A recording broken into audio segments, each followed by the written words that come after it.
metabolic reactions, energy transfer, carb metabolism. So today we're going to start with lipid metabolism and just finish the rest of this. I'm not going to do any review now because I'm going to be doing that later. So let me skip ahead to lipid metabolism. Any general course questions? Or everyone get a chance to see their score in the practical that wanted to look and all that stuff? What are your thoughts on it? Did we outperform it or? Yeah, I mean, there was a lot of really high scores on it. Yep. I was so upset. I was like, darn it, they really did well on this. It really bugged me for the whole rest of the day. No, actually, the people did pretty well. Yeah. Are you surprised? You could be honest. Are you surprised? I don't know if I guess, I mean, I don't know. Maybe I was happily surprised. I don't know. I'm trying to think how I Some felt. people like punch above their weight class, or like someone was like, how did this person get to 90? Like, you usually. Oh, yeah. Let's see, did I have that I do have that feeling sometimes, like, definitely that like, how did that, person that's not usually that good, how did they do so well? Cheating. I don't think I had it on this one. No, I didn't. It's worse when it goes in the opposite direction, right? When somebody's doing well and all of a sudden they kind of crash and burn. But no, I don't think I really had that experience. No. All right. Anyway, so we're gonna find lipid metabolism someplace over here. Here it is. No, okay. So lipid metabolism then. Principally, what we're going to be talking about here are triglycerides, which are one subgroup of lipids. Triglycerides are the main dietary form of lipid that you have. Triglycerides are what are stored inside your fat cells, okay? So they're like one of the most abundant lipids in your body. But there are other lipids that to be aware of, like if you remember from the endocrine chapter, we talked about steroid hormones, right? They're all based on cholesterol. Anyone remember some examples of steroid hormones? Which one? It's called the P. But Progesterone? yeah. No? Yeah, that's one. Yeah. Estrone? What's that? Estrone? Estrone, right, which is a type of estrogen. Cortisol? Cortisol is also right. So if they end in OL or ONE, remember they were steroid hormones. Fat-soluble vitamins, they classify, so A, D, E, and K, monoglycerides, diglycerides. Phospholipids, where do you find phospholipids? Cell layer. In the cell layer, right? The cell membrane is the phospholipid bilayer, so you had that thing going on. So there's a lot of important lipids in your body. Your body will use triglycerides as an energy source. Unfortunately, it's hard to lose weight because our body always likes to go through the carbs first. And until you knock out like the carb storage in the liver and stuff, it's hard to attack like your fat cells and like lose the triglycerides. Anyway, speaking of triglycerides, this is what a triglyceride looks like. They got the glycerol backbone, which is shown in light blue, and then the tri part refers to the fact that you have these 3 fatty acid chains that are attached to it.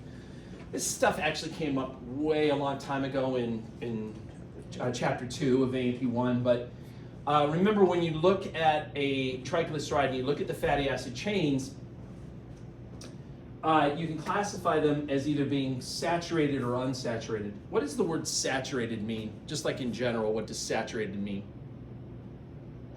Is it regarding? Yeah, like a lot of or full of something, right? That's what the word saturated means. Sorry, what were you gonna say, Jess? No, it's okay. I was thinking about like the covalent bonding as being the part of the saturated. No, just the word saturated means a lot of something or full of something. In this case, it means full of hydrogens, basically. So when you're a saturated fatty acid, you have like the maximum number of hydrogens possible, right? If you're unsaturated, that means you don't have the maximum number of hydrogens because you've got a double bond someplace between the carbons. So when you have a double bond, you'll have fewer hydrogens. You won't be completely saturated. Now, if you have just one double bond, what do they call that when you have just one double bond? They call that, what's the prefix that usually means one? Mono, right? So they call that monounsaturated. If you have 2 or more double bonds, they'll call that polyunsaturated. Anyway, so that's kind of what the structure looks like. Now, triglycerides are lipids, and like most lipids, they are nonpolar. There's not an area that's charged, so that makes them hydrophobic. What does hydrophobic mean? Yeah, they hate water, they fear water. which just means they don't dissolve in water. And that's a problem when you want to transport lipids in your blood because the blood's mostly water. So you got to kind of trick the blood into dissolving these lipids by basically hiding them inside of these structures called lipoproteins. It's kind of like a Trojan horse approach. You're hiding the lipids on the inside of these structures called lipoproteins. And this is what the lipoproteins look like. They got the part that likes water on the outside, so the hydrophilic part, which is made up of some polar proteins and then possibly some amphipathic lipids like phospholipid and cholesterol. They're going to be kind of facing towards the outside, and then buried on the inside is where you throw all those triglycerides that are super hydrophobic. Okay. You guys heard the term lipoproteins before? What context did you hear lipoproteins? You just somehow heard it at some point? I'm guessing a lot of you guys have heard about lipoproteins, but maybe you didn't know it, or you didn't know what the abbreviation standard for. Ever get your blood tested and they have your cholesterol levels? No one's got their.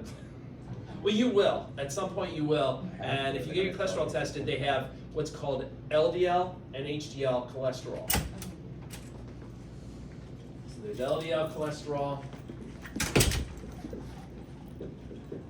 and there's HDL cholesterol. And anyone know what LDL stands for? Low density lipid. Yeah, low density lipoprotein, right? And then what does HDL stand for? High density lipoprotein. So those are examples of two different lipoproteins that are carrying cholesterol around in your body, okay? Now, if you know anything about cholesterol in your body, one of these is considered so-called good cholesterol, and the other one's considered bad cholesterol. Which one's the bad one? LDL. LDL is considered bad. Lousy. There you go, lousy. All right, fine. That's how we remember it. And then HDL is considered good. Okay. Anyone know why that is? So it has to do with kind of where these lipoproteins take the cholesterol.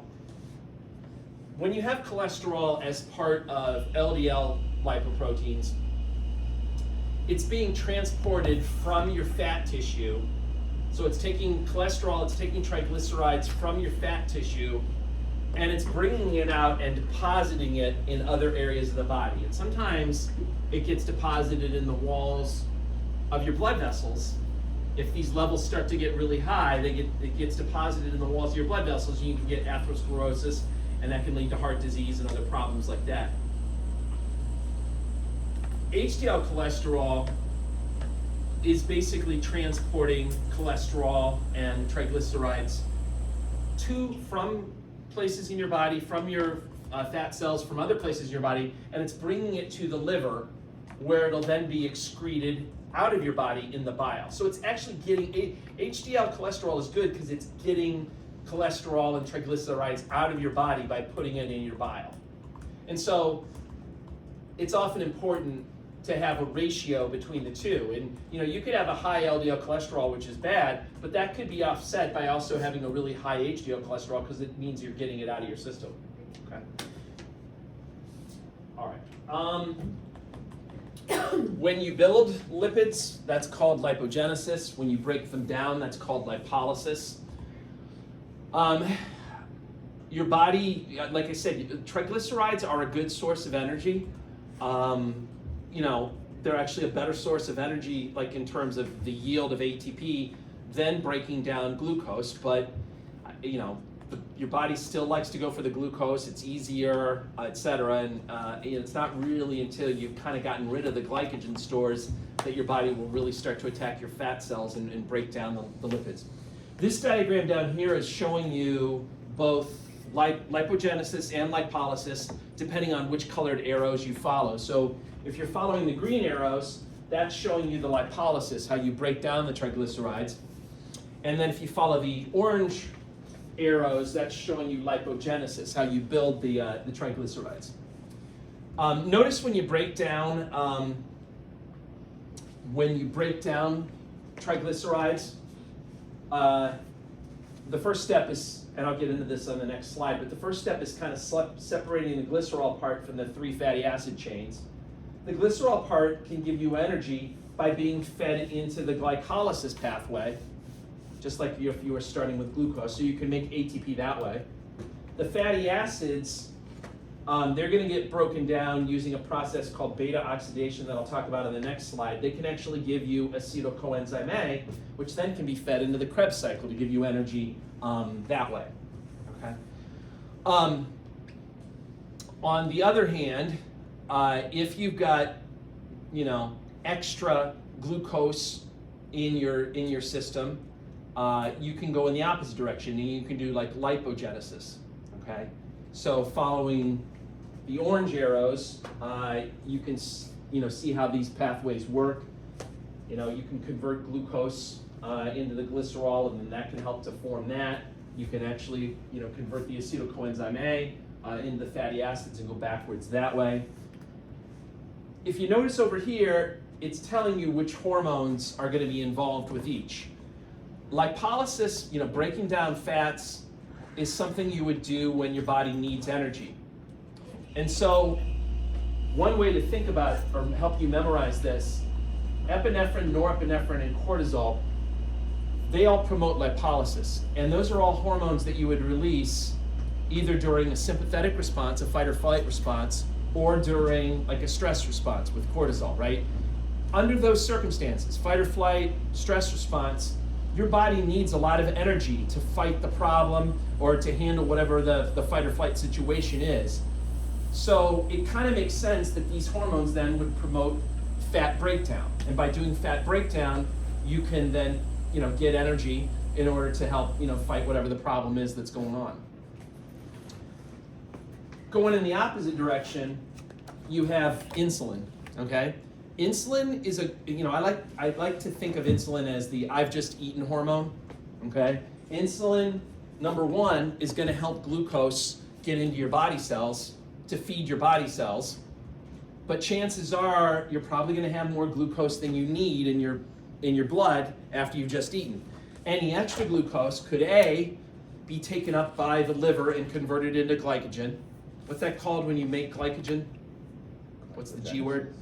What is it? Yeah. Glycogenesis. You get glycogenesis, right? So some of the glucose is going to do that. However, the other thing that insulin does, besides causing glucose to be converted into glycogen, it also causes glucose, unfortunately, to be converted into fat, okay?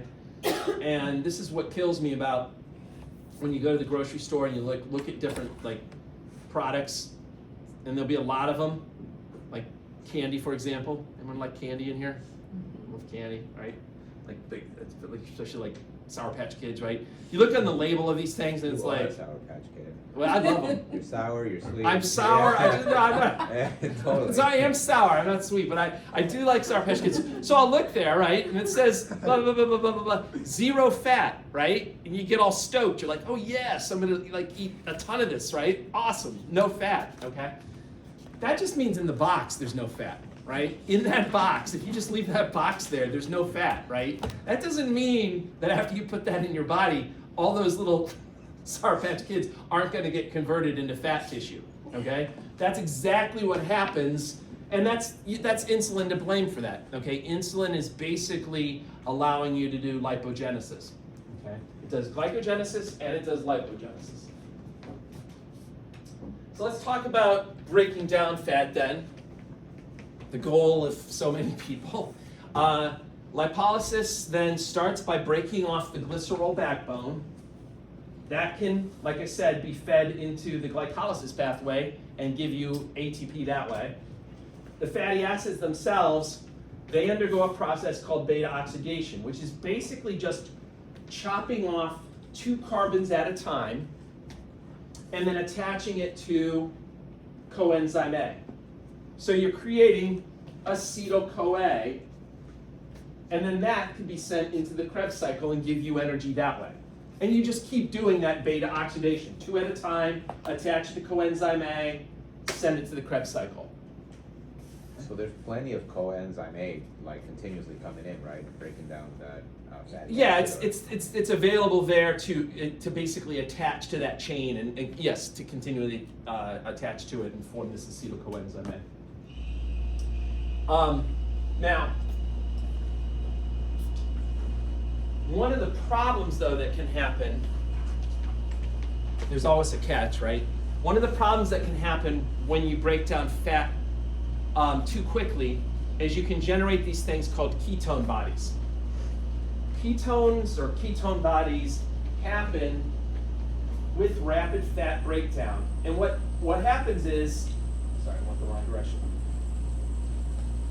If you break down fats not too quickly, every time you generate these acetylcoenzyme A's, they can be immediately fed into the Krebs cycle. But with rapid fat breakdown, there sort of becomes a bottleneck, and these things start to build up. You can't feed them into the Krebs cycle fast enough. They start to build up. And as acetylcoenzyme A builds up, it starts to combine with itself and form these things called ketones. And ketones, the problem with ketones is as they build up in your blood, they can actually acidify your blood and bring you potentially down beneath that 7.35 value. Okay. Anyone in here that's ever not eaten for like 24 hours? Anyone ever do that? Yeah. That's a bad idea, right? I hate that. I hate not eating. Anyway, right? You not eat for like 24 hours, you fast, right? For some religious purpose, right? Or whatever dumb idea you had.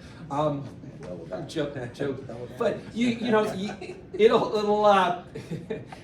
cause an acidosis. You will actually go into a little bit of an acidosis. What happens is during that period you will run out of your glycogen stores, and then your body's like, oh no, now what do we do with energy? Like, I guess we're gonna have to break the fat down. And as it starts to break the fat down more rapidly, acetylcoenzyme A builds up, it forms the ketone bodies, and it causes a mild acidosis.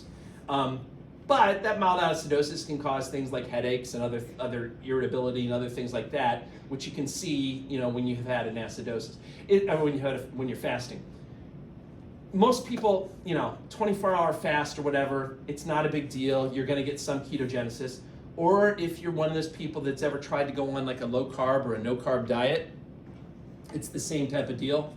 When you go on one of those diets, the goal is to get carbs out of your system. Okay? So anyone here ever go on a low carb diet? You doing it now or anything? No, I did it I think my senior year of high school. Okay. I tried keto for like 2 weeks, something like that. It just wasn't sustainable? No, it's not sustainable. What did you eat? I was eating like ground beef patties with like Tofu. cheese, but like no bread, like steak, chicken, and Yep. I would just like come home from Yes. school and like sleep. Yeah. Yeah. I'm doing Like that I now. was so You're tired. doing it now? Yeah. Yeah. What are you eating? If you don't mind me asking. A lot of meat. Yeah, And yep. a lot of veggies. Okay. Well, that's He's good. right, Veggies the are good. muscle ache and then you're tired all the time. Well, you got to be careful with some of the veggies though too, right? Don't some have sugar in them? Like Like corn, I'm not supposed to eat that, but Right. I sneak it in once in a while. Yeah. But it's mostly like asparagus, broccoli type, yeah. Right. Fasting's actually good for you, actually. It's Oh, actually- the intermittent fasting that they're doing now? Is that what you're talking about? Yeah. Yeah, Yeah. they say that like, I think they do it. I think you're supposed to do it in the morning, and like we're not supposed to do it like every day. I think nutritionists say like you're supposed to do it like 3 out of 5 days out of the week, somewhere around there. Something like that. Yeah. And like it's helping you actually lose weight. Actually. Yeah. Yeah, no, I've heard that. I honestly, I don't know the details of all that, how that works, but what I was gonna say was, yeah, when you go on one of those things, yeah, you gotta be like religious about not getting carbs in your system. And what it does is, it empties your liver out of the glycogen, and then your body starts going and breaking down fat in your fat tissue. And if you do one of those diets properly, you should put yourself into a mild ketogenic state. Somebody that's doing one of these diets the right way, and I don't know if you've done this, did you go like hardcore and like test your urine or anything? No. Yeah, so you can take like a urine dip. Did you do that? No. Oh, okay.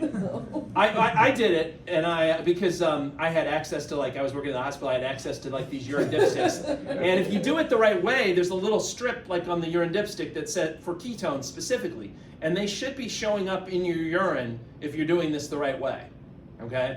I'm gonna go to work and try it. I wasn't, personally, I did this a long time ago. I wasn't losing, like, any weight, and I was like, this sucks, or whatever. Turns out I was doing something stupid. I was eating the burgers, I was eating, like, bacon and eggs, but I was putting ketchup on a shitload of stuff. And like, ketchup just kills it. Like, you can't do that.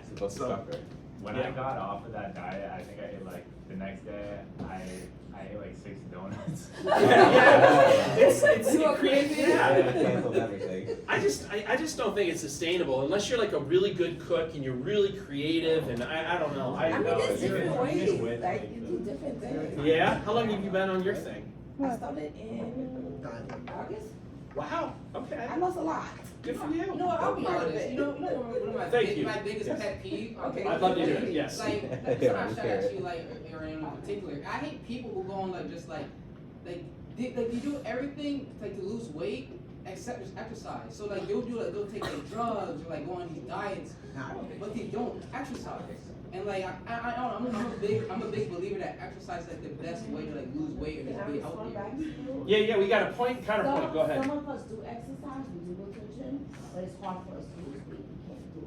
We need help. Talking about you though. I mean, No, I'm just saying. I'm I mean, saying like- for other people. Oh, yeah. They need help. Sometimes exercise will help. It's not enough. I mean, I've seen studies where like someone like Definitely lose he's weight like a fast. big he's big on like fat shit. So like what he did to prove his point, that like so he put on weight, so he purposely just ate a lot and became fat, and then burn it off really quickly. Not really quickly, but he did burn off the fat that he like put on himself Okay. to prove the point that you can't lose weight through exercise, not just like diet or like taking like Ozempic and stuff like that. But it's all up to your Never a fat person. I mean, I feel like if you're actually training hard, if you're really training hard, and you put like your mind to it with your training or however you're doing it in the gym to lose weight, you're gonna lose the weight. Without changing your diet? I mean, yeah, changing the diet too. No, I'm talking about people who just want to change their diet to lose weight. Mm-hmm. Like that's not gonna be enough. I mean, staying in shape. Listen, this is all good stuff.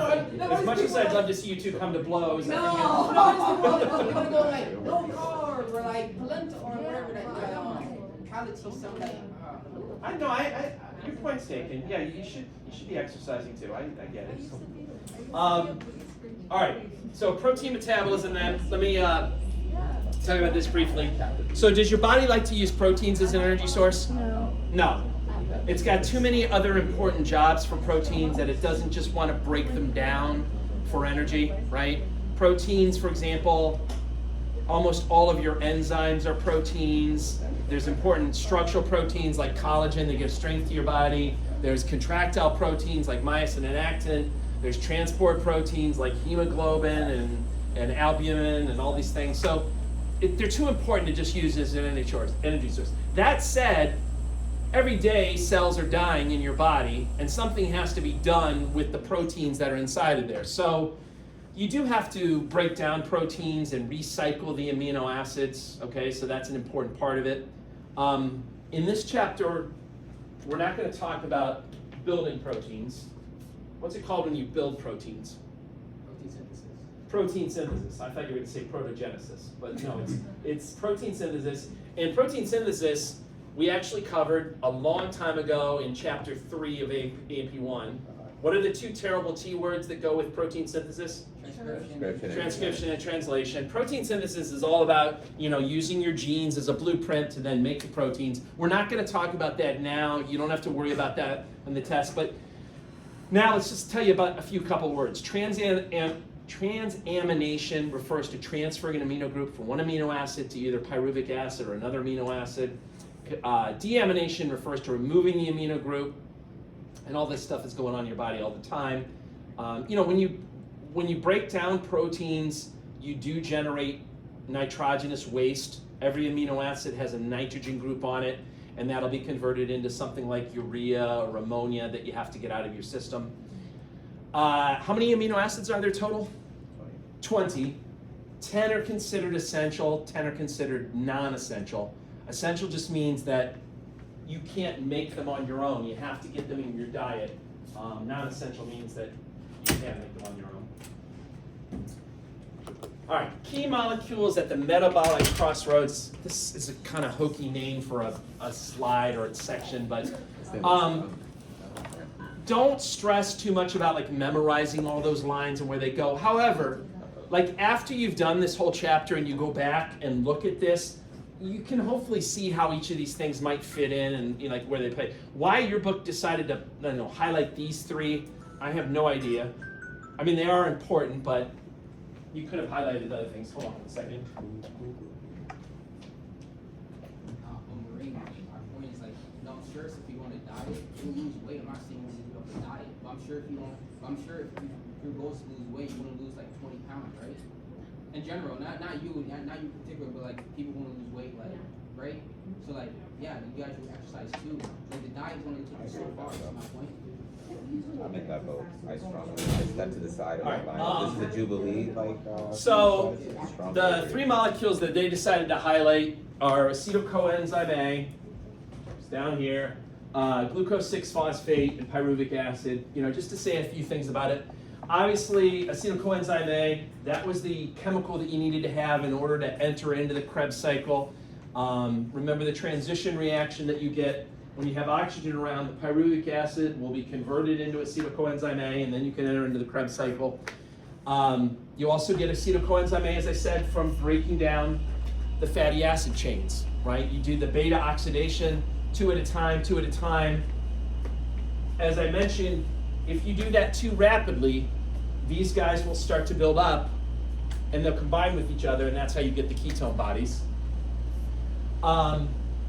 The glucose 6-phosphate, that's a guy that's coming from when glucose enters your body cells. So when glucose is in the blood, insulin then allows the glucose to move into your body cells. And the first step in the glycolysis pathway, if you recall from Tuesday, was attaching a phosphate group to the glucose to basically lock it into the body cell and to create a different gradient so that it doesn't want to just move like right back out into your blood.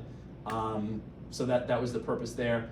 The glucose 6-phosphate, again, could follow the glycolysis pathway and become pyruvic acid.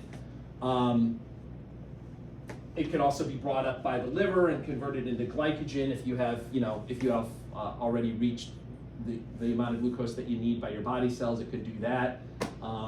So a bunch of things. But just, again, focus on those three molecules. Look at this, but don't obsess about this picture. It should make sense, but I'm not going to specifically pull out little details here and quiz you on that. All right. Any questions about that stuff? All right. Metabolic adaptations. So there's basically two states you're in throughout the day.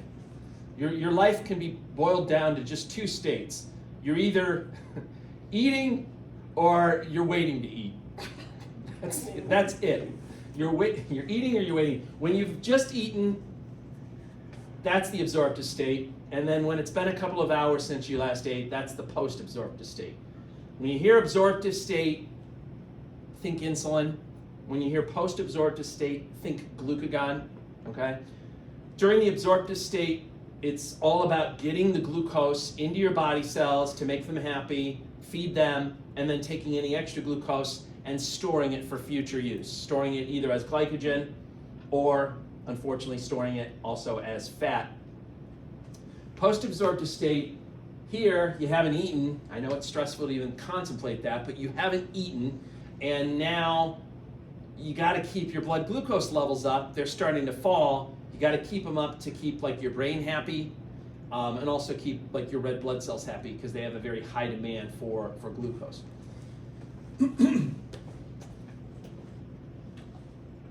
So, soon after you eat a meal, as you know, your intestine is going to absorb these different nutrients, right? The goal of the digestive enzymes, et cetera, is to break things down into small enough form that they can be absorbed in your body. Ultimately, glucose, amino acids, and lipids were going to enter the blood. Just remember that with lipids, they first enter the lacteals, and then the lacteals eventually will dump them into your subclavian veins. Oh, by the way, I didn't mention this before, maybe I did. The chylomicrons, which are the form that the lipids are absorbed in, technically they classify as lipoproteins. So you now have 3 lipoproteins. You have the LDL, the HDL, and also the chylomicrons. So during the absorptive state, first of all, you want to feed your body cells. So insulin's released. It puts channels in that allow the glucose to be absorbed by your body cells, which then can break down the glucose to make ATP to meet their needs. Fine. Chances are, if you're like me, you ate too much.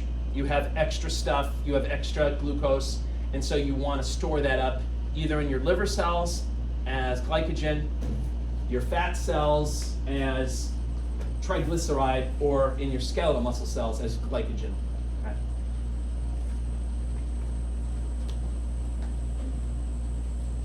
Here's a diagram showing you this. Again, don't stress about memorizing all the little numbers. The take-home message here is you've eaten, and you're absorbing glucose, amino acids, and triglycerides in your small intestine. And the goal here is to meet the immediate demands of your body, mostly by allowing the glucose to go into your body cells, where they can then break it down and do cellular respiration and make the ATP. Great. The second goal is anything left over, let's store it for future use. So the glucose will be taken up by the liver and converted into glycogen there. The glucose can be taken up by skeletal muscle and converted into glycogen there. Or the glucose can be taken up and then ultimately converted into fat, triglycerides in your fat tissue. What's VLDLs? Probably. VLDLs are very low density lipoproteins, and they are a way of transporting basically triglycerides from your liver to your fat tissue. So there's more than just LDL and HDL. There's VLDLs, the chylomicrons, one more. They all have different, it's almost like different carriers with different addresses that they're going to, okay? And VLDLs specifically take lipids from the liver and bring it to your fat tissue for storage. LDLs take the lipids out of your fat tissue and distribute it throughout the body, and HDLs take the lipids and basically bring it to the liver so that your liver can get rid of it in the bile. The post-absorptive state happens about 4 hours since you last ate. See, I try to never reach the post-absorptive state. I just keep eating so that I don't go into it. Yeah, it's stressful. You don't want to think about it. Just keep eating. You'll never be in the post-absorptive state. So here, you know what? Your blood glucose levels are going to start to drop, but you got to keep them up to keep the brain and red blood cells happy. So what do? You release glucagon. What's the name of the cells in the pancreas where glucagon comes from? What did you say, G cells? No, that's gastrin. That is gastrin, and it's a different organ. Yeah. That's the stomach. Anyone remember? Well, beta cells do insulin, so who does? Alpha cells. Alpha cells do the glucagon. Anyway, all this is going to come back to haunt you in the final. I'm not just saying it to torture you now, although I do enjoy that. It is going to come back later on the final. So you release glucagon. Glucagon is great at raising blood glucose levels. What does glucagon do? It actually promotes glycogen breakdown. What's the fancy word that means glycogen breakdown? What'd you say? Is it glycolysis? No, not glycolysis. That's the first part of cellular respiration. I told you these are terrible G words. What's the breakdown of glycogen called?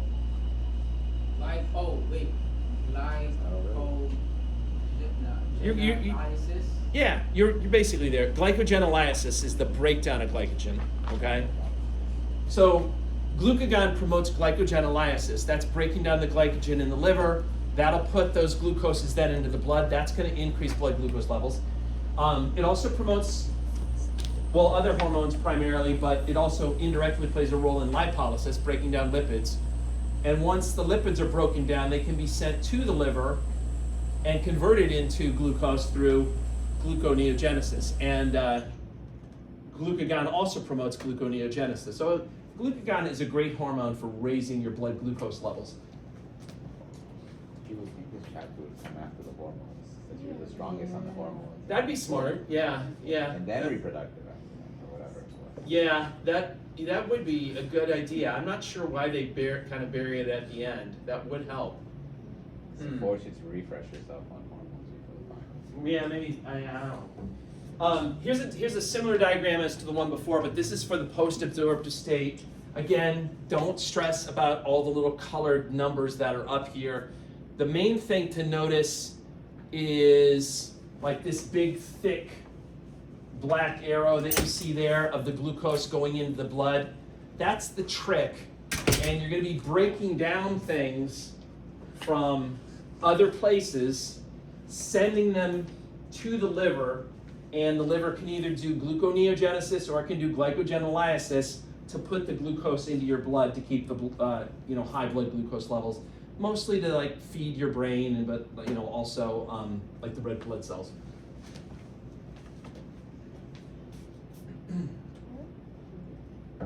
All right, shifting gears a little bit, heat and energy balance. So when you talk about metabolism, you're basically, or you talk about the metabolic rate, it sort of refers to how fast your body is breaking down glucose and undergoing other chemical reactions and producing ATP as it breaks down the glucose. And there's a link between the basal metabolic rate and your heat, okay? The faster you break down glucose and other nutrients, the more heat you generate, okay? And they can measure that in calories, and a typical basal metabolic rate, basal means like you're just kind of chillaxing, you're not doing anything, you're certainly not exercising. Who in here is in exercise science? Okay. Do you guys measure the BMR on people? Explain how that's done. Like, what do you guys do when you measure the BMR? So it's indirect Calorimetry? Yeah. So you basically have a mouthpiece and the person's laying down, and you measure basically oxygen in and carbon dioxide out, and the metabolic cart kind of just calculates BMR, and then from that you can also figure out total daily energy expenditure if you multiply that by a physical activity factor. Wow. That was very good. What's the condition? What's the room like when you're doing this on the person? Like, what do they have to be in, or what do they do? Typically, you want to do it like right as they wake up. Right as they wake up, and when we tested, it was like very dark, and then there's no one else in there. no one in the room. Okay. Also, doesn't the temperature have to be like just right in the room? Like, it can't be too hot or too cold because that'll mess things up. And also, they're not allowed to sleep, right? So they have to stay awake. All right. So really, and how long does it go on for, the test? Oh, 10 minutes. Okay. I guess I was gonna say I don't know if I could be in there for a couple hours without anything. You're not allowed to look at your phone or anything, right? Pitch black. Oh, man. Yeah, you can't look at your phone. Now you're really screwed, right? Anyway, typical basal metabolic rate is somewhere between 1,200 to 1,800 calories per day. Slightly higher in men than in women. So is that 2,500 calorie per day diet not a real thing, or should we aspire to be between 12 and 1,800 calories? Well, that's if you just didn't. That's if you just spent the whole day just kind of like sitting around, not doing anything. Oh, your body automatically will Correct. process. Yeah. You're going to be higher than that if you're like doing like a regular normal day, most likely. Yeah, unless you're like a total slug, it's probably going to be hard to do that. Now, as I said, when you think about basal metabolic rate, think about your temperature, okay? Because as the BMR goes up, or forget the BMR, just as your metabolic rate goes up, your temperature goes up. Every time a chemical reaction takes place, heat is usually given off as a byproduct. So the faster your metabolic rate is, the higher your temperature is going to be. And so when you think about body tissues that are metabolically active, like your skeletal muscles or your liver, they're kind of like the furnace of your body. They're generating a lot of that body heat. And again, the normal value for your core body temperature is 98.6 degrees Fahrenheit or 37 degrees Celsius. Just remember that peripheral tissues can be lower than that. 1 to 6 degrees centigrade. So like in your fingers or like your toes, you might have some lower temperatures. Or in a guy, right? What's the temperature inside the scrotum? It's all going to come back to haunt you. 3 degrees cooler. 2 to 3 degrees centigrade lower than your core body temperature, right? So like 34 or 35 degrees centigrade. Why does it have to be that low in the testes? Sperm production. Yeah, for sperm production, spermatogenesis, right? So regulating the BMR is basically regulating your body temperature. Regulating how fast your metabolic rate goes will influence your temperature. You increase the metabolic rate, you'll increase your body temperature. You decrease it, you'll decrease your body temperature. And what was the main hormones that change your metabolic rate? Thyroid hormones. And what's the name of the thyroid hormones? T3 and T4, okay? Oh man. So think of metabolically active tissues as kind of like the furnace of your body. They generate heat. But then the other part of the equation is how do you get rid of body heat? And that's mostly due to your skin, okay? And there's 4 methods of heat loss to be aware of. If you are in physical contact with an object that is cooler than your body is, your body will naturally give off heat to that object. That's referred to as conduction. If you're in a room and there's a cooler substance in the room, but you're not in direct contact with it, like, for example, if you use air conditioning to cool off a room, then your body will do what's called thermal radiation. So thermal radiation is similar to conduction. The difference, though, is here you're in physical contact with something, there you're not. Convection is what you do when you turn on a fan. When you blow a gas or a liquid over your body, it will draw the heat away.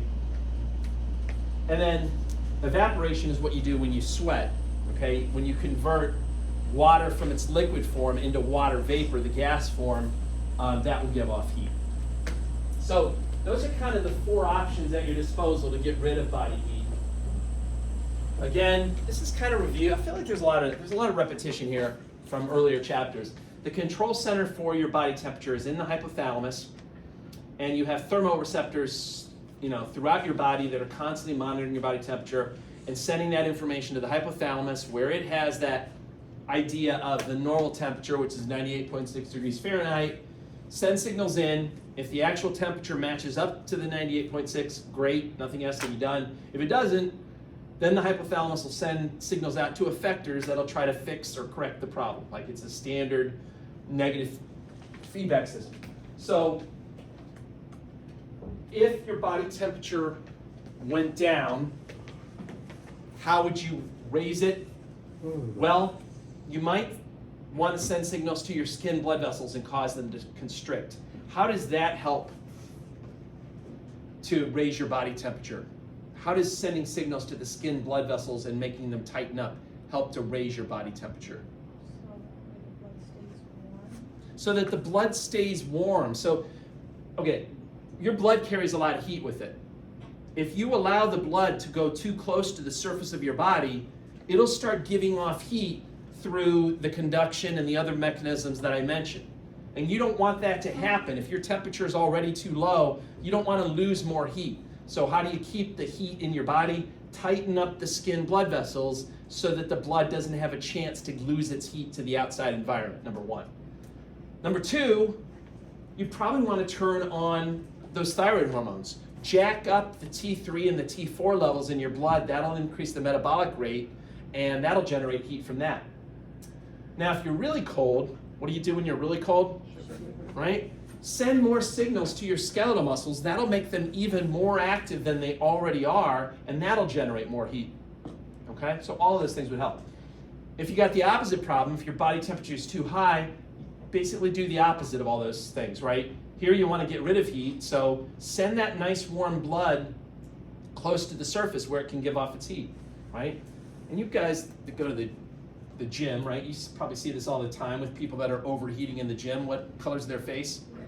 Red, right? As they send more blood flow to their, and your skin has a lot of your face has a lot of vascularity to it, so that's why they get like the red face when they're overheating.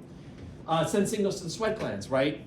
You take advantage of that evaporative heat loss to help reduce your body temperature. And then also, make sure you shut off your thyroid. Don't keep churning out more T and T3 and T4. You know, you want to bring down the metabolic rate if you're trying to cool yourself off. All right, finally, we are in the second half of this chapter. It's very lopsided. This is so there was metabolism, and finally we're on the nutrition part. Any questions about the metabolism stuff? All right, so nutrition, it's basically about getting the materials that you need from your food in order for you to survive. And there's 6 main types of nutrients. Water, which is the solvent of your body, right? We're basically like walking water balloons with various solutes that are either dissolve in the water or don't dissolve in the water. Carbs, which, as you know, is your body's preferred energy source. Lipids, which can also be used as energy, but there's also structural implications like your phospholipids, or there's signaling chemicals like your steroid hormones that are based on lipids. Proteins, of course, your body loves to use proteins for all kinds of important functional purposes. Minerals, anyone remember what it takes to be considered a mineral? Be found in the Earth's crust. Got to be found in the Earth's crust. And then vitamins. Vitamins and minerals, they do a lot of similar things. They help your body perform in various ways. The difference is, at least chemically speaking, minerals are inorganic. What does it mean to be inorganic? No carbon. No carbon, whereas vitamins are organic. So, what should we eat? What are we going to do? Where are we going tonight? What are we going to eat? Cake. I ask that question all the time. Well, the answer is I don't know. What do you want to do? I don't know. So you got like these dumb icons that they create in all kinds of different That's countries. outdated. You know what that is? What is it? It's the My Food Pyramid. That's outdated though. But now We use a food My plate, right? Yeah. Yeah. Michelle Yeah. Obama, yeah. Yep. We use a My Plate now. I know that's outdated. We're just using this is historical purposes only. This write down right now what the recommendations are for healthy eating. I mean, not literally right now, but like, you know, this year, write that down, keep that list someplace, and then look at it again in 10 years. And I can almost guarantee you there will be new recommendations released. And I'll be like, it turns out candy's healthy, eat more candy. You know, like they'll come up with something like you didn't see it coming, right? Just like a few years ago, eggs went from being like public enemy #1 to like, turns out you can use as many eggs as you want. Like, you know, it's like, don't eat so many eggs. Oh yeah, you can eat like tons of eggs. It's like a moving target. This stuff is gonna keep changing. Just be aware of it. As far as I know, this is all still pretty good advice. Eat a variety of foods, maintain a healthy weight, choose foods low in fat and saturated fat and cholesterol. Although again, you know, the eggs have fairly high cholesterol, and that recommendation changed. Eat plenty of vegetables, fruits, grain products. Use sugars in moderation. So, but the specifics are what change, and they'll keep changing. Also, the icons will keep changing. We've had so she I forgot that she came up with the food plate, Michelle Well, I Obama. don't think she did, but she was the one that really like pushed it forward. Okay. Now for like the country. Okay. Like she. And we had the food pyramid before that, and then. But you know that's different though now because so like you see how it says like grains, vegetables, fruits. Yeah. I don't know what yellow is. Oil. Yeah, oils, milk, and meat and beans. Okay. So for milk, they just place with straight dairy. So any like dairy, so milk, yogurt, whatever. Okay. Meat and beans, they put protein. So it doesn't have to be like whatever pork, beef, whatever. It could be like egg or bean. Yeah, or any source of protein. Okay. And then now it's mostly I think if I remember correctly, the percentages are like it's mostly vegetables and fruits. I think it's like 50% each, Mm-hmm. and then like grains and milk, dairy and proteins like 25. Yeah. But like the main recommendations give a diet mostly of like fruits and vegetables. Okay. That's like number one. Did you have a question? Or did you, oh, you sorry. Okay. I like number 7 and 7, that's fine. Smoking All right. So essential minerals, again, to be a mineral, you got to be inorganic and you got to be found in the Earth's crust. Minerals are often used to turn on enzymes. They attach to enzymes. Enzymes frequently have an on-off switch, and all it takes sometimes is for a mineral to attach to it to turn it on. Sometimes vitamins will do the same thing. So something to be aware of. Recommendations are to eat foods that contain enough calcium, phosphorus, iron, and iodine. Calcium, what's calcium important for? Yep, but what else? Your blood levels. Blood, Harass? What'd you say, RAS? Probably did. wait, blood, blood sugar No. level? With muscles, thank you. Yeah, so calcium's good for muscles contracting. Calcium's good for neurons releasing neurotransmitter. Calcium is important at some of the steps during the clotting pathway, so there's a bunch of stuff. Phosphorus usually follows along with the calcium and deposited in your bones to make calcium salts. What's iron useful for? Blood. Your blood, right? Specifically, remember in the middle of every, not in the middle, but in sort of 4 areas on every hemoglobin molecule, there's a heme group, and then in the center of each heme group is an iron that can reversibly bind to oxygen, right? And then what's iodine important for? Thyroid. Now vitamins, like I said, vitamins can sometimes serve a similar function to the minerals. However, vitamins are organic, okay? So they do contain carbon. Most vitamins we cannot make. What's the exception? What's the one vitamin we can make on our own? B12? No, we can't make B12. Oh, D. D. D, right? Provided you get enough what? Sunlight, okay? Where does vitamin D synthesis begin? Skin. Where does it go to next? Liver. Where does it go last? Kidneys, right? And then once you have vitamin D, it goes to your intestines and helps you absorb calcium from the foods that you eat, right? All of the other diets you gotta get in the meals that you eat, okay? Chemically, they classify them into water soluble, which are all the B vitamins and vitamin C, and the fat soluble, which are A, D, E, and K. Most vitamins serve as coenzymes, which again is something that the minerals often do too, except for they have different names. When it's a mineral that's kind of turning on an enzyme, they call it a cofactor. When it's a vitamin, they call it a coenzyme. But essentially, they're doing the same thing. They're activating an enzyme so that an enzyme can then work and speed up the chemical reaction. There's lots of crazy vitamin deficiencies that you can get if you don't have enough vitamins in your diet. So vitamin A is necessary to make retinal. Retinal is the pigment that's in your rods and cones that's in charge of basically absorbing the light and converting it into an electrical signal that you perceive as an image. What kind of foods have good vitamin A in it? Yeah, carrots are things. Orange fruits tend to have or veggies and things tend to have a lot of vitamin A in it. In regards to vitamin A, actually, RFK Jr. He said, Our boy. if you eat measles, you use cod liver oil. That just has a lot of vitamin A in it. I hadn't heard that. Okay. But I mean, it's BS, but Okay. That's good to know. Yes, for better studies, of course. That's right. So orange things, right? Eat your carrots for better vision, right? My mom used to tell me when I was little, eat your carrots, it'll help your eyes. And I'll be like, really? And like, yeah, you ever seen a rabbit wearing glasses? I'm like, I like that one. Isn't that silly? So dumb. All right. For whatever reason, it seems particularly important for the retinal in the rods. And the rods are what give you your good low light vision. So if you don't have enough vitamin A, one of the problems that you'll typically see is night blindness. You have a harder time seeing, at twilight or, when it starts becoming dark out. Interestingly enough, it's also important for your immune system, so you can have problems with your immune system if you don't have vitamin A. Vitamin D, again, helps you absorb calcium from the foods you eat. You could have a diet that's high in calcium, but if you don't have enough vitamin D, you'll just poop it all out, and you can get a vitamin D deficiency.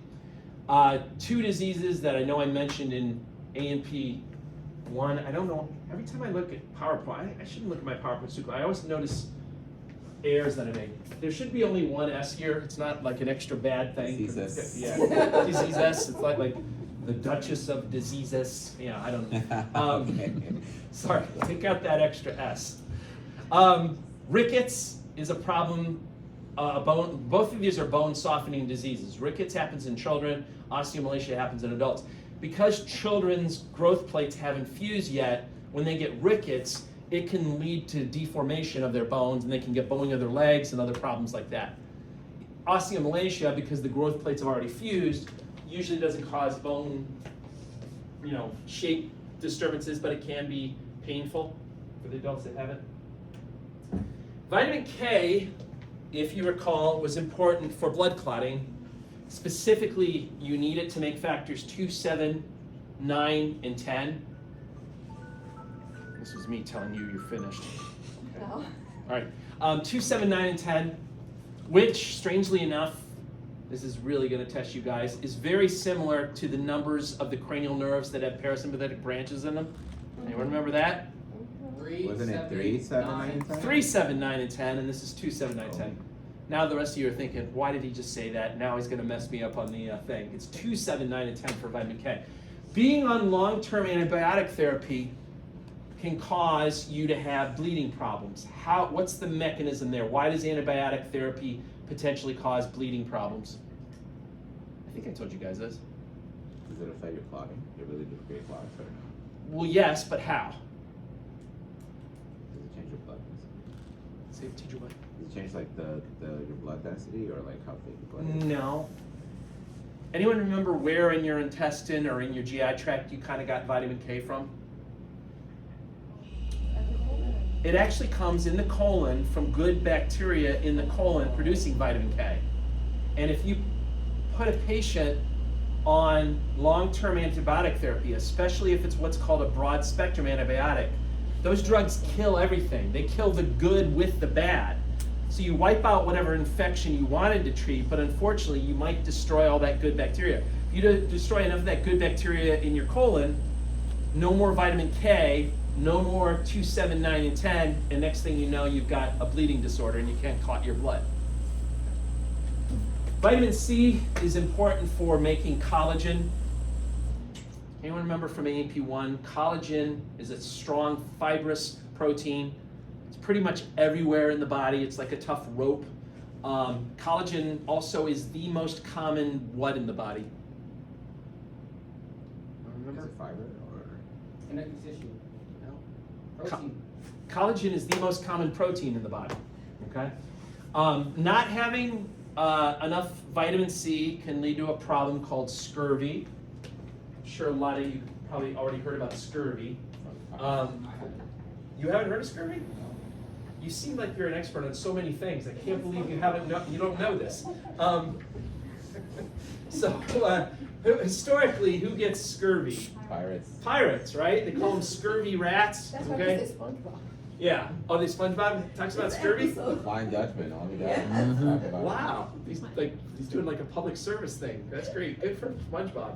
Anyway, scurvy it's kind of a crazy name. It's when you don't have enough vitamin C and you can't form collagen and you get connective tissue problems. What's one of the key symptoms you see with scurvy? Do you have like blisters in your mouth? You can get blisters in your mouth and you can get bleeding gums, okay, from having scurvy. So in the olden days, pirates and sailors and whatnot, they didn't know this link here. They didn't even know about vitamin C at all. And they would go on these long boating trips, and then they'd all come back and have bleeding gums and mouth sores and all this stuff. And that was the problem. At some point, someone figured out that if you sent these people on their boats with citrus fruits, they wouldn't come back with like these nasty mouth sores and all this stuff. So they started doing that. And especially in England, because England's an island, and they do a lot of sailing, and they're on their boats a long time. And anyone know the fruit that they would send them out with? Limes. Limes. Thank you. Someone knows their history here. And do you know why they chose limes?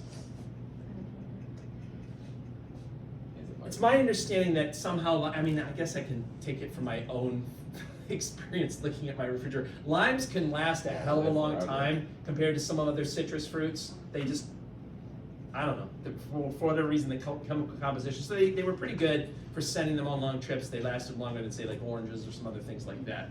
And that, of course, gave rise to, what's the nickname for English people? You don't know this one? What is your nickname? Ain't that what they made?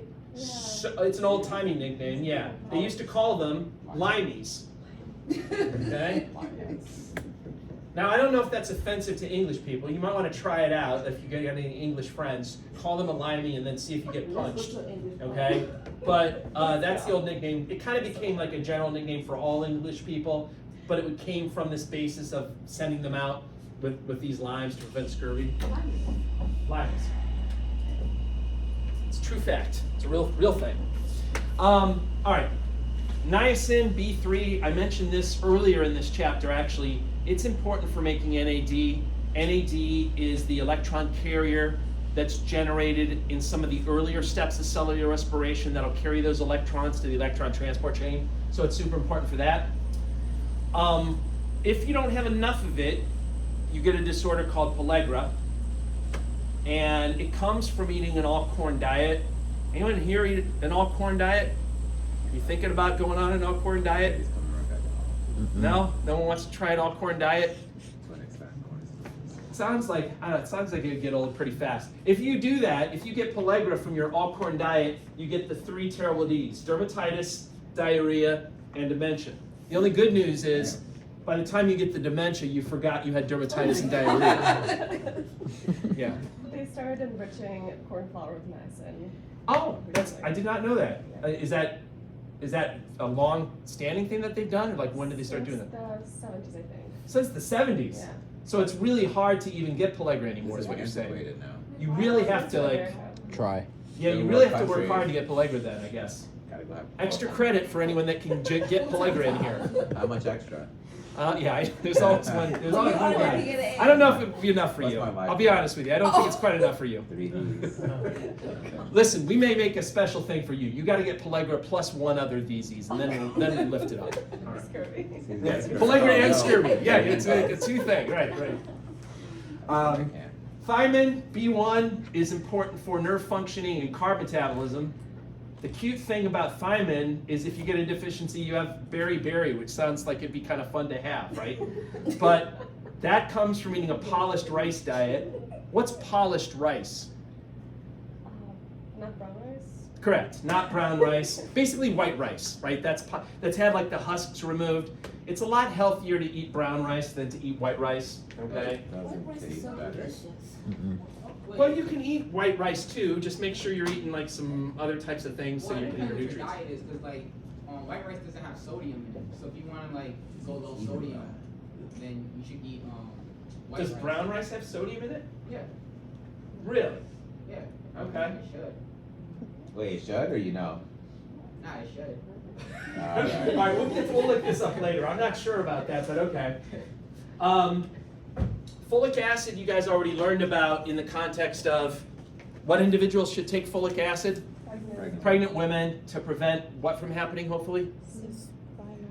Neural tube defect. Yeah, neural tube defects such as Spina bifida. spina bifida and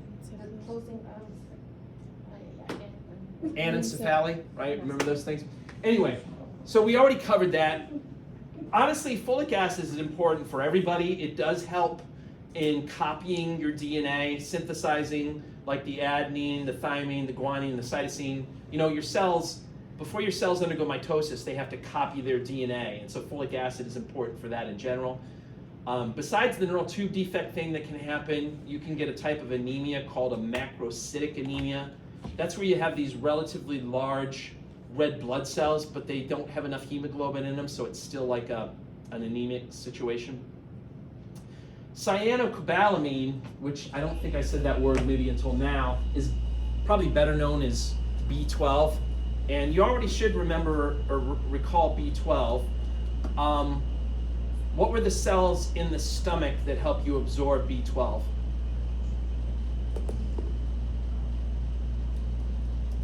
Or what was the chemical that's made by the stomach that helps you absorb B12? That's what somebody in the class, that's wrong, but that's what somebody in the class this morning said. Started with a I, Next letter. rhymed with intrinsic factor. Remember intrinsic factor? And that was made by what cells? started with a P.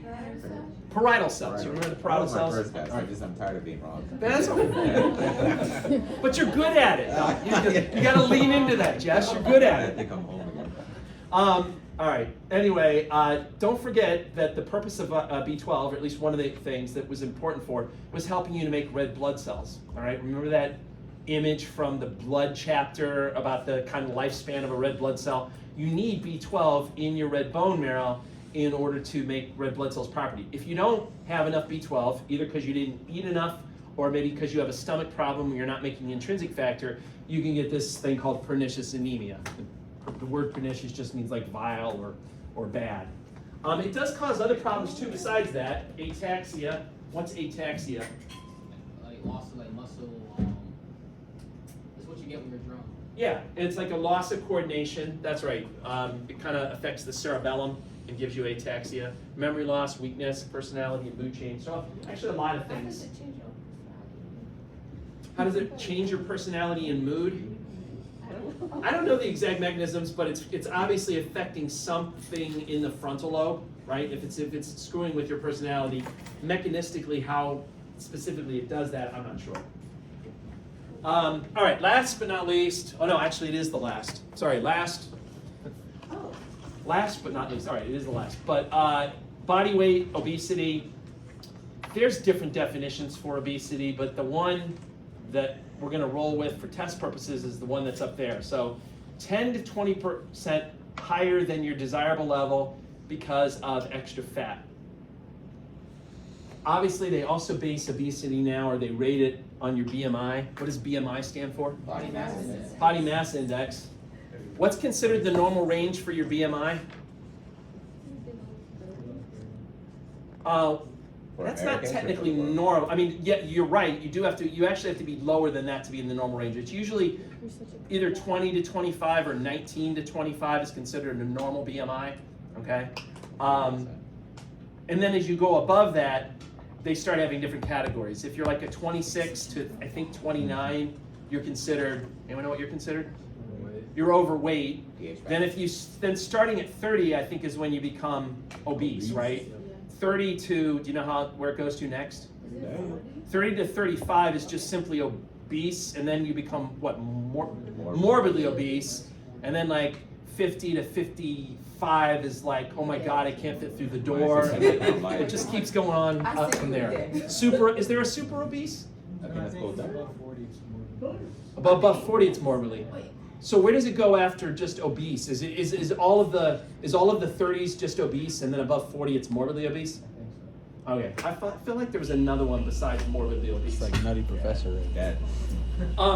The thing about obesity is that it's a independent risk factor for a number of problems, especially cardiovascular disease. What does it mean to be an independent risk factor for something? Like that itself is a factor for these other things happening? That's right. Independent risk factor means in and of itself, it is a risk factor for, in this case, like cardiovascular disease. Or another way of looking at, you can take a person that's obese, and you can run all kinds of tests, blood pressure, all that stuff on them. If their cholesterol levels are normal, their blood pressure is normal, all that other stuff, and just by virtue of being obese, they're going to be at increased risk for cardiovascular disease. Okay, that's what it means to be an independent risk factor. Okay. That's very interesting. You don't buy that? No, I don't. No, I do. Oh. No, I actually, no, I overwhelmingly actually overly support that. But like for some reason, like we tell no, never mind. Yeah, Talk the truth. man. Yeah, I know what you're gonna say. We'll have this discussion on, offline here in a bit. So, why, you've heard about the obesity epidemic in the United States. I actually thought I read something somewhere where they said it's kind of like. No, it's like 70%.